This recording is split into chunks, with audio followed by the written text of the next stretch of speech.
Halo teman-teman dan papa mama semuanya, kakak punya satu pengumuman yang sangat penting ya. Diperhatikan semuanya. Kakak mau memberikan informasi soal Kompak Anak. Kakak rindu nih bisa ketemu sama teman-teman semuanya di dalam Kompak Anak. Kompak Anak itu apa ya kak? Kompak Anak itu adalah pertemuan setiap hari untuk kita sama-sama menghidupi firman Tuhan. Pokoknya seru banget deh ya. Nanti akan ada kelompok-kelompok kecil, pokoknya banyak hal yang seru sekali ya. Kalau teman-teman mau bergabung, teman-teman bisa klik link yang ada di kolom deskripsi di bawah. Atau linknya ada di sekitar sini nih ya. Nanti teman-teman bisa klik, bisa ketik dan nanti bisa bergabung ya. Kompak Anak itu setiap hari pukul 8 sampai 8.30 malam. Jadi hanya 30 menit saja tapi kita akan belajar dan menghidupi firman Tuhan sama-sama. Oke? Selamat beribadah hari ini. Tuhan Yesus memberkati.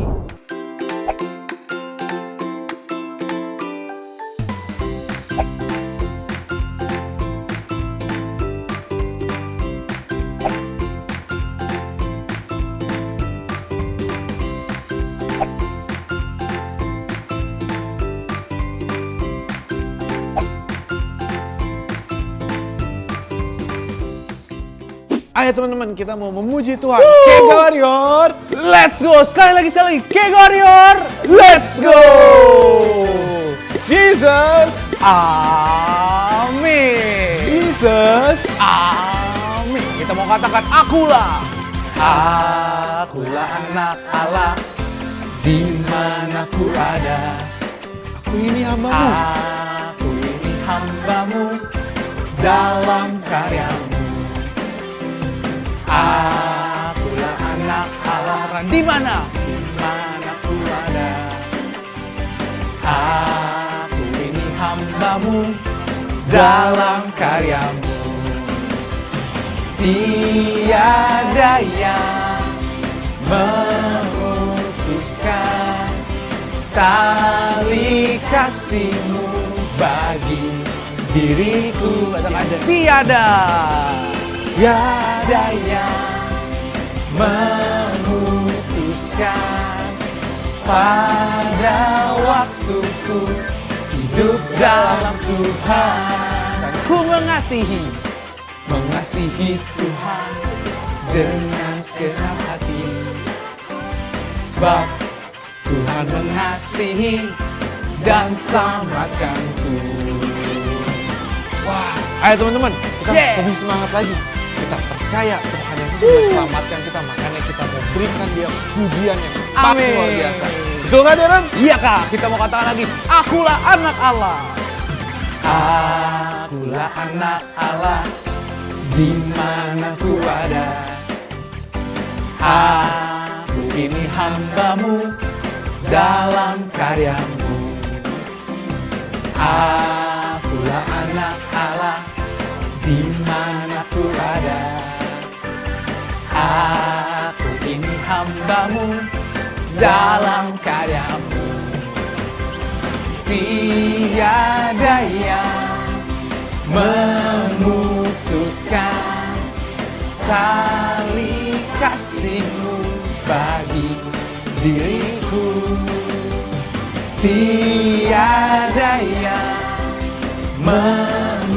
katakan pada waktuku. Pada waktu. Hidup di dalam siapa teman-teman? Hidup dalam Tuhan.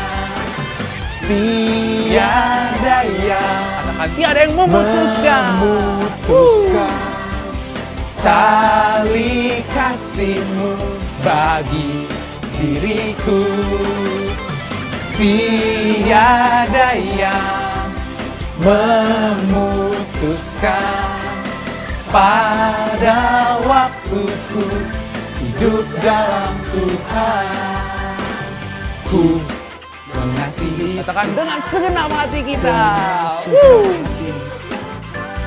Sebab Tuhan mengasihi dan selamatkanku. Tuhan mengasihi kita. Sebab Tuhan mengasihi dan selamatkanku.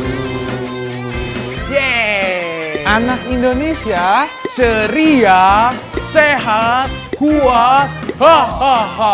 Keg Warrior, let's go! Jesus, amin. Halo teman-teman semua, saatnya kita mendengarkan firman Tuhan lagi hari ini ya. Kita mau sama-sama mendengarkan firman Tuhan. Oke, sebelumnya kita mau berdoa dulu yuk, sama-sama kita satu di dalam doa. Terima kasih Tuhan Yesus buat hari ini, ajar kami untuk kami semakin hari semakin jadi anak-anak Tuhan yang lemah lembut, punya hati yang semakin mengasihi firman Tuhan. Amin. Nah, tadi kakak udah sempat singgung sedikit. Ini sedikitnya cuma segini nih ya. Sedikit ya bagian apa yang kakak akan ceritakan hari ini. Yang kakak udah ceritakan dari minggu kemarin dan minggu kemarinnya lagi di bulan Oktober ini. Adalah soal apa? Lemah lembut. Lemah lembut ya. Bukan lemah ya, tapi lemah lembut ya. Kalau lemah itu ditoel dikit jatuh ya. Kayak orang belum sarapan, belum makan nasi goreng ya kalau pagi-pagi ya. Nah, kita mau bicara soal lemah lembut ya. Beberapa waktu ini kita lagi banyak belajar dengar-dengaran dan lihat firman Tuhan soal kelemah lembutan ya. Nah, hari ini kita mau baca sebuah cerita ya. Biasanya kita ceritanya kakak ceritain, tapi hari ini kita baca bersama-sama ya. Ceritanya tentang seorang bapak. Ya, coba tebak-tebak dulu ya. Terdiri dari 4 huruf ya. Nama bapak ini terdiri dari 4 huruf. Jadi kalau 4 huruf itu contohnya Ayub, A-Y-U-B. 4 huruf seperti itu ya. Tapi ini bukan Ayub, ceritanya tentang seorang bapak dari perjanjian lama. Pokoknya luar biasa sekali. Clue-nya adalah dia itu melakukan sesuatu yang luar biasa. Dengan tongkatnya dia taruh ke air, tiba-tiba laut terbelah jadi 2. Ada yang tahu nama bapak ini siapa? Wah, pasti itu clue-nya udah cukup jelas ya. Bapak Musa. Ya, kita mau dengar cerita tentang Musa hari ini. Alkitab mencatat begini teman-teman. Ya, nanti kita baca sama-sama. Katanya Musa itu adalah orang yang paling lembut hatinya. Wow, ya. Di sini ada yang punya hati selembut hati Musa. Alkitab mencatat di seluruh bumi ini Musa itu orang yang paling lemah lembut hatinya. Kita mau dengar nih, apa ya ceritanya, kok bisa ya sampai Alkitab mencatat seperti itu? Nah, ceritanya bukan tentang Musa ketika membelah laut. Ini cerita yang lain lagi, mungkin teman-teman belum pernah dengar. Kita buka sama-sama dari Bilangan 12 ayat 1 sampai 16. Nanti teman-teman bisa baca sendiri di rumah masing-masing. Bilangan 12 ayat 1 sampai 16, ada 16 ayat ya. Judulnya adalah Pemberontakan Miriam dan Harun. Wah, siapa nih Miriam dan Harun? Nah, nanti teman-teman baca di dalam ceritanya Musa. Tapi Miriam dan Harun adalah orang-orang yang setia menemani Musa. Dari awal Musa berangkat membebaskan bangsa Israel dari Mesir sampai akhirnya Musa membawa bangsa Israel berjalan di padang gurun. Wah, orang-orang yang setia ya menemani Musa. Nah, tapi di Bilangan 12 ini diceritakan Miriam dan Harun memberontak. Ya, berontak itu artinya melawan. Ya, misalnya contoh sehari-harinya disuruh mandi, disuruh makan, kita wah gak mau gitu ya. Bilang sama papa mamanya tidak mau ya. Wah, terus lari kabur ya. Ayo kerjakan PR, gak mau. Kita malah sibuk main game. Ayo stop main game, gak mau gitu ya. Kita main game lebih banyak lagi. Itu contoh ya. Nah, itu memberontak namanya. Nah, Miriam dan Harun juga memberontak sama Tuhan ya. Jadi ceritanya kita coba buka ya. Kita coba buka dari Bilangan 12 ayat 1. Kita baca sama-sama. Bilangan 12 ayat 1 bunyinya seperti ini teman-teman. Miriam serta Harun mengatai Musa berkenaan dengan perempuan Kush yang diambilnya. Sebab memang ia telah mengambil seorang perempuan Kush. Kata mereka, ini ayat 2. Sungguhkah Tuhan berfirman dengan perantaraan Musa saja? Bukankah dengan perantaraan kita juga ia berfirman dan kedengaranlah hal itu kepada Tuhan. Jadi begini ceritanya. Ya, ceritanya Miriam sama Harun itu kata-katain Musa, berkata hal-hal yang tidak baik ke Musa. Katanya begini, emangnya Tuhan cuman bicara sama Musa aja, Tuhan juga bisa bicara kok sama kita. Emangnya Tuhan cuman ngomong sama Musa dan Musa ngomong sama semua orang, Tuhan kan juga bisa bicara sama setiap kita. Nah, jadi ada sedikit kesombongan, ada sedikit pemberontakan di sana. Nah, apa yang Tuhan bilang habis itu ya? Nanti teman-teman bisa baca ayatnya, Tuhan bicara panjang di ayat ini. Tapi firman Tuhan bilang seperti ini. Oh, kita baca dulu tadi ayat yang kakak bilang ya. Di Bilangan 12 ayat 3. Ya, Bilangan 12 ayat 3 bilang seperti ini. Adapun Musa ialah seorang yang sangat lembut hatinya, lebih dari setiap manusia yang di atas muka bumi. Jadi kalau teman-teman adalah manusia dan berdiri di atas muka bumi, firman Tuhan bilang Musa itu orang yang paling lembut hatinya. Luar biasa ya Musa ya. Nah, nanti teman-teman bisa baca ceritanya, tapi singkatnya seperti ini. Tuhan tidak suka ya karena Miriam dan Harun memberontak sama Tuhan. Jadi Miriam sama Harun bilang, Tuhan juga bisa bicara sama kita. Padahal yang mau dipakai Tuhan untuk menyampaikan pesan Tuhan siapa? Musa ya, Musa yang dipakai Tuhan. Tapi Miriam sama Harun bilang dengan sombong, Tuhan juga bisa bicara sama kita, tidak perlu lewat Musa. Nah, apa yang terjadi teman-teman? Kita buka sama-sama.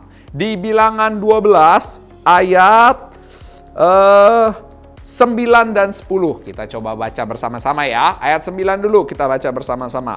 Sebab itu bangkitlah murka Tuhan. Wah, Tuhan marah ya. Terhadap mereka, merekanya itu Miriam dan Harun. Lalu pergilah ia. Jadi Tuhan tadi yang menampakkan diri lewat tiang api, tiba-tiba Tuhan pergi. Ya, jadi Tuhan sudah selesai berbicara, Tuhan pergi. Ayat 10, dan ketika awan telah naik dari atas kemah, maka tampaklah Miriam kena kusta. Kusta itu sebuah penyakit. Putih seperti salju. Ketika Harun berpaling kepada Miriam, maka dilihatnya bahwa ia kena kusta. Jadi karena Tuhan marah, si Miriam nih tangannya, tubuhnya katanya terkena kusta. Ya kalau kusta, orang kusta itu putih-putih badannya ya, ada tangannya putih-putih, ada tanda-tandanya putih-putih. Tapi penyakit kusta ini penyakit yang luar biasa, saat itu ditakuti sekali. Kalau ada orang kena kusta, orang diasingkan. Jadi jangan deket-deket gitu ya.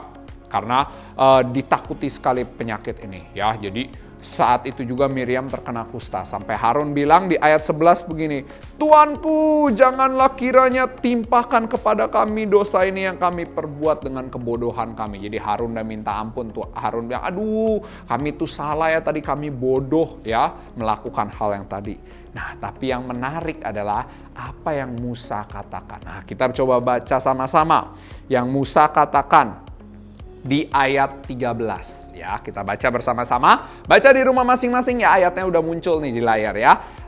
Ayat 13 bunyinya, lalu baca bersama-sama, lalu berserulah Musa kepada Tuhan, ya Allah, sembuhkanlah kiranya dia.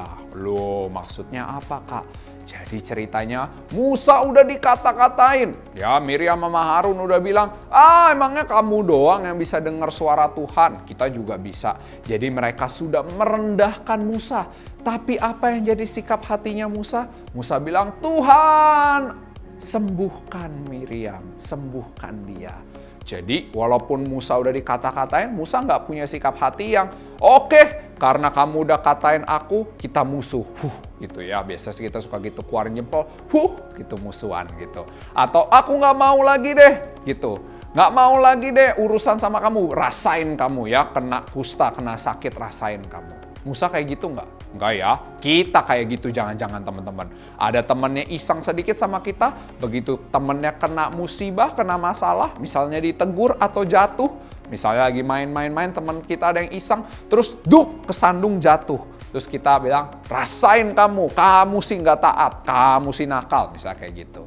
Musa nggak seperti itu, hatinya penuh dengan kelembutan.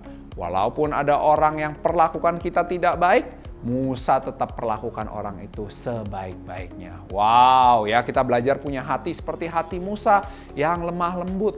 Walaupun ada orang-orang yang perlakukan kita tidak enak, kita tetap memiliki kasih seperti Tuhan Yesus ya. Tuhan Yesus sudah mengasihi kita lebih dari semuanya. Ya, Tuhan Yesus datang ke dunia ini, mati di atas kayu salib buat hidup teman-teman, buat hidup kakak juga. Karena Tuhan Yesus sayang sama setiap kita. Ya, kita belajar punya hati yang lemah lembut seperti Musa. Oke, kita tutup dalam doa yuk teman-teman. Ini cerita yang luar biasa, mungkin kita baru pertama kali dengar. Yuk kita sama-sama berdoa, kita datang sama Tuhan. Kita belajar punya hati yang lemah lembut. Yuk kita berdoa. Tuhan, terima kasih untuk firman Tuhan hari ini. Ajar kami punya hati yang lemah lembut seperti hati-Mu. Kalau tadi kami baca cerita Musa, Musa adalah pribadi yang lemah lembut, pribadi yang gak membalaskan kejahatan dengan yang jahat. Kami mau belajar juga Tuhan untuk punya hati seperti itu. Ajar kami untuk punya hati yang lemah lembut untuk mengasihi teman-teman kami, saudara kami, orang tua kami, siapapun Tuhan di sekeliling kami. Terima kasih Tuhan, hanya di dalam nama-Mu kami sudah berdoa dan mengucap syukur. Amin. Terakhir, kita ada ayat hafalan untuk minggu ini dari Yakobus 1 ayat 21. Ya, kakak akan bacakan buat teman-teman. Yakobus 1 ayat 21 bunyinya seperti ini. Sebab itu, buanglah segala sesuatu yang kotor dan kejahatan yang begitu banyak itu dan terimalah dengan lemah lembut firman yang tertanam di dalam hatimu yang berkuasa menyelamatkan jiwamu. Jadi dari ayat ini firman Tuhan mau bilang kita harus buang yang kotor-kotor yang nggak benar dari dalam hidup kita supaya dengan lemah lembut firman Tuhan bisa menguasai hidup kita. Seperti itu ya teman-teman. Oke deh, bisa ditutup Alkitabnya catatannya. Kita ketemu lagi minggu depan. Oke, sampai jumpa teman-teman. Dadah.